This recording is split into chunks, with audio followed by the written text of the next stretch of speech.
ചന്ദനക്കുറിയും കുരിശുമാലയും നിസ്കാരത്തഴമ്പിനും ഒന്നും ഇവിടെ സ്ഥാനമില്ല. ശരീരത്തിന്റെ അസുഖവും മനസ്സിന്റെ അസുഖവും ഒരുപോലെ മാറ്റുന്ന ഒരു മഹാതമ്പുരാന്റെ അടുത്താണ്.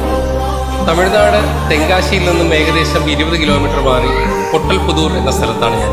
മാനസിക നില തെറ്റിയവർക്കും മാനസിക പിരിമുറുക്കമുള്ളവർക്കും ഇവിടെ കൊണ്ടുവന്നു കഴിഞ്ഞാൽ മയിൽപീലി കൊണ്ടൊരു തലോടണം. കേട്ടാൽ ഞെട്ടുന്ന അതിഗംഭീര ഒരു ഐതിഹ്യമുണ്ട് ഈ കല്ലുപള്ളി. ഈ കാണുന്ന കൽത്തൂണുകളൊന്നും ഒരേ സ്ഥലത്തിൽ നിന്ന് കൊണ്ടുവന്നവയല്ല.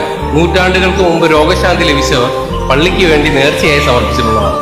വീട്ടിലെ ദുശകനങ്ങൾ മാറ്റുന്നതിനുള്ള പ്രത്യേകമായിട്ടുള്ള പ്രാർത്ഥനാ രീതികൾ ഇവിടെ ഉണ്ട്. ഇനിയാണ് നമ്മുടെ ഏറ്റവും പ്രധാനപ്പെട്ട സ്ഥലം, മുഹിയുദ്ദീൻ ഷെയ്ഖ് അലി തങ്ങളുടെ കാൽപാദം പതിച്ച സ്ഥലം. കേട്ടപ്പോൾ അതിശയം തോന്നിയ ഒരു നേർച്ചയുണ്ട്, സൗന്ദര്യം.